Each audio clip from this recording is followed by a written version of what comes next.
네, 안녕하십니까. 레벨업입니다.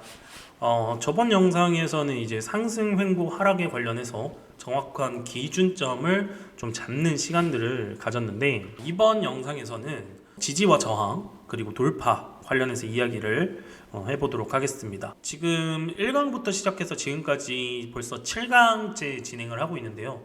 한 강의 한 강의만 보면은 뭔가 좀 이어지지 않고 조금 헷갈리는 부분이 있을 수 있는데, 앞에 있는 내용의 강의가 전부 다 이어지는 내용이에요. 그렇기 때문에 여러분들은 앞에 강의를 보지 않으신 분들은 꼭 지금이라도 돌아가서 1강부터 조금 확인해 보시면 여러분들이 이 지지저항 돌파를 이해하는 데 있어서 조금 더 수월하게 이해할 수 있을 거라고 생각이 듭니다. 자, 일단은 이 지지의 저항에 대한 이해를 투자를 하면서 있어서 가장 기본 중에 기본이라고 말씀을 드릴 수가 있어요.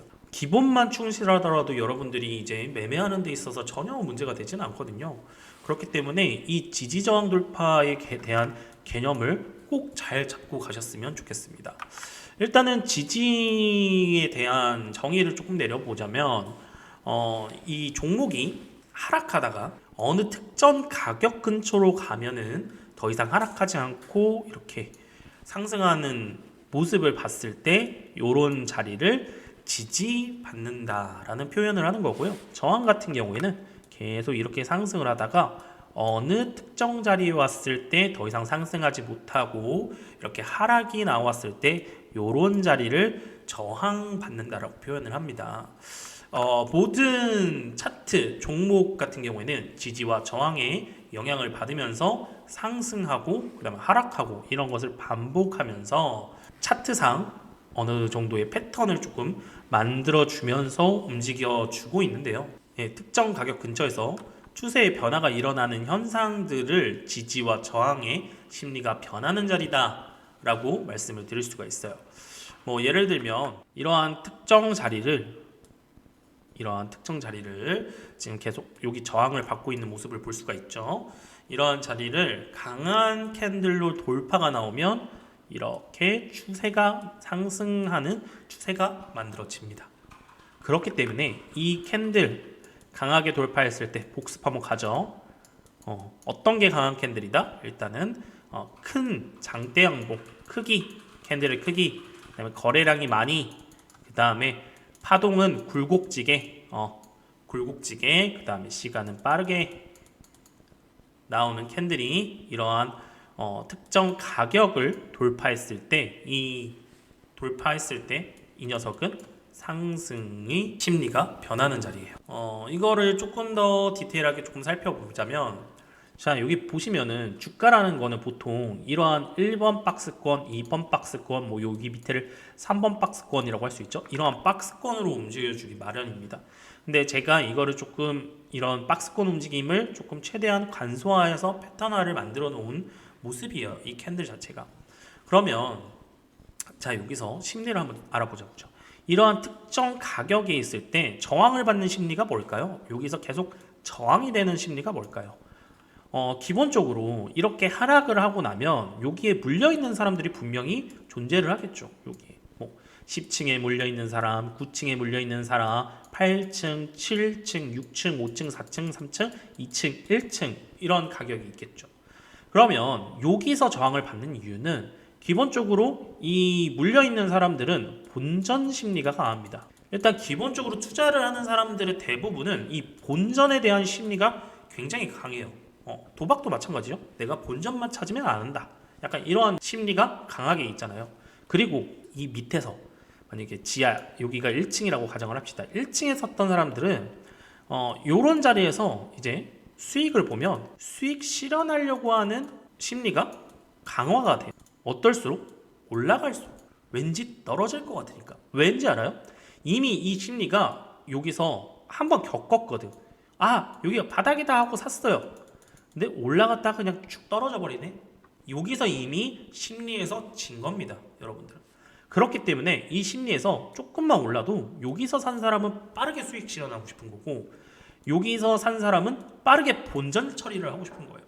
그러니까 이 자리가 매도의 압박을 받을 수밖에 없는 자리가 되는 거죠. 이 매도의 압박을 받았을 때 여기서는 한 번 받고 두 번 받았을 때 이 매도의 압박을 여기 물려있는 사람들이 여기에 물려있는 사람들이 많을까요? 여기에 물려있는 사람들이 많을까요? 당연히 이 위쪽에 물려있는 사람들이 많겠죠. 그렇기 때문에 쉽게 빠져나올 수 있었던 거예요. 그나마. 근데 이 자리에서는 자, 여기서 샀던 사람들은 계속 수익 실현의 욕구, 그리고 여기 위에서 1번 박스에서 샀던 사람들은 본절을 위한 간절함이 생기는 겁니다. 이러한 심리를 이용하는 게 바로 메이저 세력들이라고 볼 수 있죠. 이 메이저 세력들이라는 것은 소위 말해서 작전을 거는 세력일 수도 있는 거고요. 그 다음에 외국인, 기관일 수도 있겠죠. 그러니까 돈이 많은 누군가가 메이저예요. 이러한 심리가 작용하고 있는 자리에서 여러분들 이 메이저들이 자 생각을 해보세요. 이렇게 많이 떨어졌어요. 누구보다 조금 싸다라고 생각이 되는 자리예요. 근데 이 세력들도 돈을 벌어야 되잖아요. 그러면 기본적으로 이 세력들은 싼 가격에서 매집을 한 다음에 주가를 부양해서 팔아먹어야 되잖아요. 그렇죠? 근데 이 지금 물려있는 사람들 자체가 본전 심리가 굉장히 강한 사람들이고 물량을 여기서 다 들고 있단 말이에요. 그러면 이 메이저 세력들이 이 물량을 뺏으려면 어떻게 해야 될까요? 여러분들? 자, 기본적으로 이렇게 해서 돌파를 만들어 줍니다.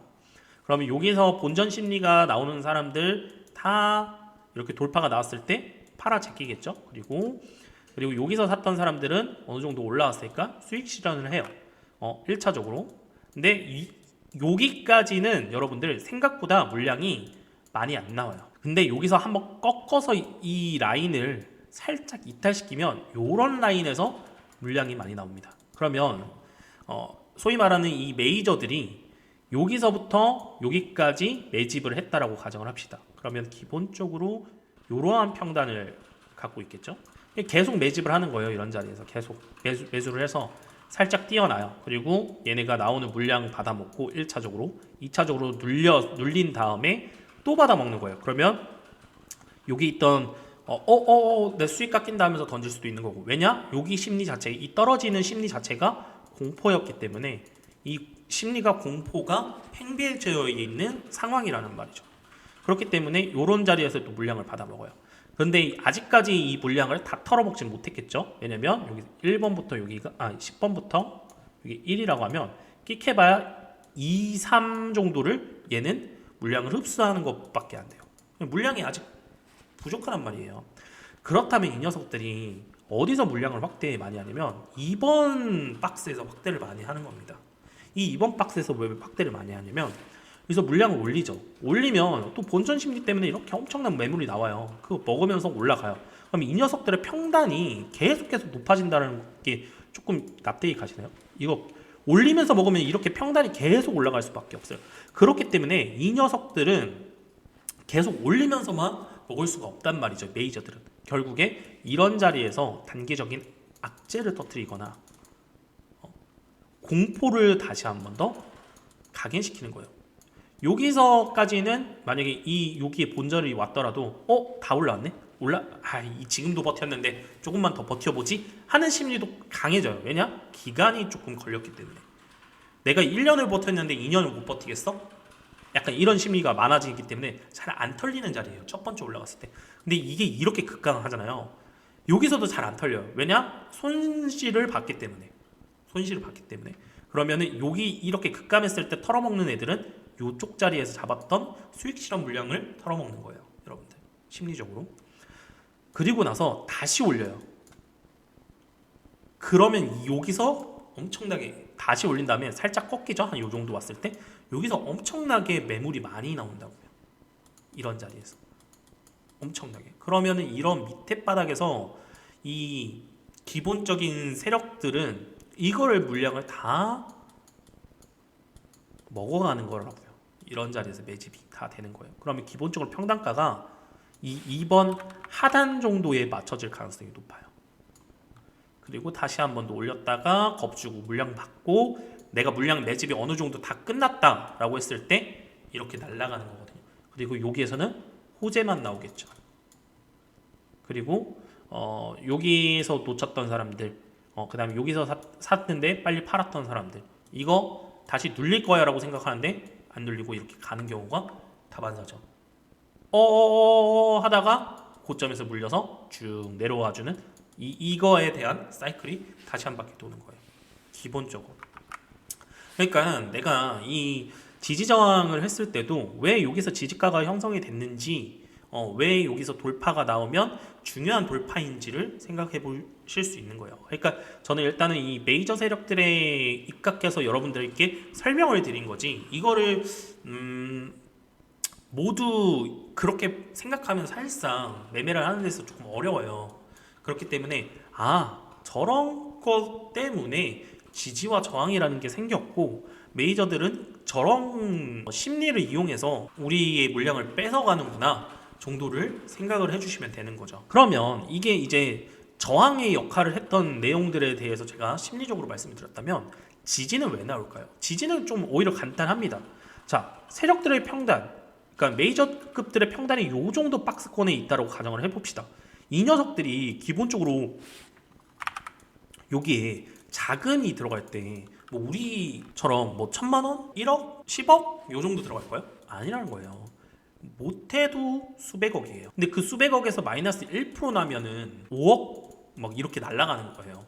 그러니까 이 녀석들도 마이너스가 나면 안 된다고요, 웬만하면. 그리고 이 세력들도 수백억을 전부 다, 이 메이저 세력들도 자기 자본으로 돌리는 애들은 절대 없어요. 뭐 외국인이든 기관이든, 기관도 은행에 어느 정도 담보를 잡고 물량을 끌어오는 경우도 있고, 당연히 일반 개인 세력들도 어디 사채라든지 뭐 은행이라든지 담보를 잡아서 현금을 융통하는 경우도 있습니다. 그렇기 때문에 이 녀석들이 기본적으로 지켜야 되는 라인이 있는 거예요.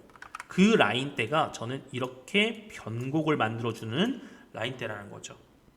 그렇기 때문에 이런 지지의 역할을 하는 이유는 그러한 변곡이 나왔기 때문이에요. 여기서 한 가지 또 팁을 드리자면, 이래서 조금 중요한 건데, 여러분들 제가 저번에 강의에서 말씀드렸던 것처럼 어떤 특정 가격에서 거래량이 많이 나오면서 특정 가격을 넘겨줄 때 강한 캔들이 발생했을 때 굉장히 중요하다라고 말씀드렸죠. 그때 왜 중요하냐고 말씀을 드렸냐면, 그 강한 캔들이 발생했을 때 추가적인 상승을 노려볼 수 있기 때문이다 라고도 말씀을 드렸지만, 이렇게 강한 캔들이 발생하면 이 강한 캔들 안에서 제가 뭐라 했어요? 손바뀜이나 홀더들이 굉장히 많다라고 했잖아요. 근데 그 홀더가 누구다? 메이저일 가능성이 높고, 이 메이저인다고 하면은 여기 특정 가격이 내려왔을 때 지지될 가능성이 굉장히 높다라는 거죠. 그렇기 때문에 이 저항을 받다가 돌파가 나온 다음에, 돌파가 나오는 캔들이 강한 캔들이라면 여기는 지지받는 구역은 굉장히 강한 지지가 완성이 된다라는 것을 여러분들이 아셔야 되는 거예요. 무슨 말인지 아시겠죠? 지지와 저항을 이제 긋는 방법은 간단합니다. 이렇게 변곡을 만들었던 특정 가격대에서 저항을 이렇게 선을 세로로 그으면 되는 거고요. 이렇게 세로로 그으면 되는 거고, 세로로 그으면 되는 거예요. 이랬을 때 여러분들이 조금 아셔야 되는 게, 기본적으로 이렇게 하락을 한다면, 자, 상승을 했어요. 요런 구간이 처음에는 저항 구간이었지만 돌파가 나오고 나서 내려오는 구간은, 자, 요 구간은 지지 구간이 되는 거죠. 지지. 여기 저항 구간이 됐지만 요 구간은 지지가 되는 거예요. 그렇기 때문에 저항 구간에서 돌파가 나오면 더 이상 저항이 아니고 지지의 구간으로 변한다 라는 것까지도 여러분들이 아셨으면 좋겠어요. 자, 이제 매매를 하는 데 있어서 아까도 말씀드렸다시피 이렇게 저항 구간에서 강한 캔들이 돌파가 나왔을 때에 추격 매수를 해도 되는 거고요. 여기서 한 가지 더 우리가 알아가야 되는 건 리테스트라는 겁니다. 리테스트. 이 리테스트는 뭐냐면, 이렇게 돌파를 하고 나면 기본적으로 여기서 수익 실현하려고 하는 매물, 그 다음에 여기서 매도를 하려는 매물들을 압박을 받기 때문에 여기서 바로 이렇게 그냥 다이렉트로 가는 경우보다는 돌파를 한 이후에 일정 부분 되돌림이 나오는 경우가 있어요. 그 되돌림이 나오는 경우가 이 고점을 기점으로 저항을 받았던 이 지지 라인, 여기 라인을 테스트를 하는 겁니다. 이게 진짜 돌파인지 가짜 돌파인지 확인하는 거예요. 여기서 콘크리트를 잘 공구리를 쳤다고 가정을 해봅시다. 근데 공구리를 쳐서 기둥을 세웠는데 이 기둥이 제대로 됐는지 안전 테스트를 해보는 거예요. 근데 그 안전 테스트가 실패하면 다시 한번 더 공구리를 세우는 과정을 가져가야 되는 거고, 이 공구리가 잘 쳐져 있다, 기둥을 세웠는데 안전하게 잘 안전 테스트가 됐다라고 하면 추가적으로 상승을 노려볼 수가 있는 거죠. 그렇기 때문에 이러한 돌파 자리가 나왔을 때 저항을 돌파해주는 강한 캔들이 발생을 하고, 그 캔들이 나왔을 때 이렇게 추격 매수 같이 따라가지 못했다가면 어느 정도 눌림목 구간에서 매수를 하는 것도 좋은 방안이다 라고 말씀을 드릴 수가 있는 거고, 하락도 마찬가지예요. 여기서 계속 예를 들어서 이 앞전에 이렇게 계속 지지를 받았던 자리예요. 근데 그 지지가 이탈이 나오면 심리가 변하는 거죠. 깨졌다, 추가적으로 하락이 나올 수도 있겠다. 하지만 여기서 기본적으로 리테스트 구간이 다시 한번 나올 수밖에 없습니다. 여기도 이게 깨졌다고 해서 와르르 무너지는 게 아니라 이렇게 돌려주는 이유는, 이 깨졌을 때 매물, 이 위에 몰려있는 메이저 세력들의 매물이 있을 거 아니에요. 그 매물을 던지려면 이렇게 들어줍니다. 그러면 다시 재돌파가 나오는 줄 알고 엄청나게 따라 붙거든요. 그때 물량을 쏟아내는 거예요. 그렇기 때문에 하락했을 때도 예를 들어서 이거를 어디다 써먹느냐면, 요런 자리에서 이렇게 지지를 받다가, 자, 두 번 지지가 받고 세 번째에도 지지가 나올 거라고 나는 예상하고 매수가 들어가요. 여기 매수가 들어갔습니다. 근데 살짝 들다가 이렇게 깨버렸어요. 근데 내가 여기서 미처 손절을 못했네 라고 했을 때, 기본적으로 이렇게 리테스트가 나왔을 때는 이런 자리에서 손절을 해야 되는 거죠. 다시 한번 만약에 이렇게 안쪽으로 들어와서 이렇게 움직여주면, 그러면 이런 자리에서 다시 한 번 더 잡아볼 수 있는 건데, 만약에 이런 자리에서 잡지를 못하게 된다면 추가적으로 급락을 맞을 수도 있다. 그렇기 때문에 이 지지와 저항을 생각했을 때 기본적으로 강한 캔들이 발생했을 때 강한 지지가 나올 수 있고 강한 저항이 될 수가 있다. 그 다음에 두 번째는 이 리테스트 구간이라는 게 존재를 하는데, 이것을 이용해서 매매를 해보자 라는 말씀을 좀 드리고 싶은 거예요. 그렇기 때문에 보통은 주가라는 게 이렇게 박스권에서 움직이고, 이 박스권 돌파가 나오면 다시 한 번 더 여기서 박스권을 만들고, 이러한 형태의 움직임들을 많이 가거든요. 그렇기 때문에 이 돌파가 나오는 시점, 그 다음에 여기가 저항이 되는 시점, 이런 것들을 내가 잘 캐치를 하고 있다면 여러분들 매매하는 데 있어서 충분히 도움이 될 거라고 보여지고요. 이것만 있더라도 여러분들 매매해서 돈을 벌 수가 있습니다. 사실 제일 중요한 건 캔들 지지와 저항, 그다음에 뭐 하나 정도 더 하면은 거래량, 추세, 요 정도만 알고 있어도 매매하는 데 있어서 전혀 문제가 되지 않아요. 오늘 뭐 예시도 안 들어드리고 그냥 이 형태의 그림으로만 설명을 드렸는데, 그 예시는 다음번 강의에서 지지의 저항을 저랑 직접 그어보면서 살펴보도록 하겠습니다. 아시겠죠? 오늘도 이렇게 긴 영상 봐주셔서 너무너무 감사드리고요. 다음 영상에서 더 알찬 내용으로 찾아뵙도록 하겠습니다. 감사합니다.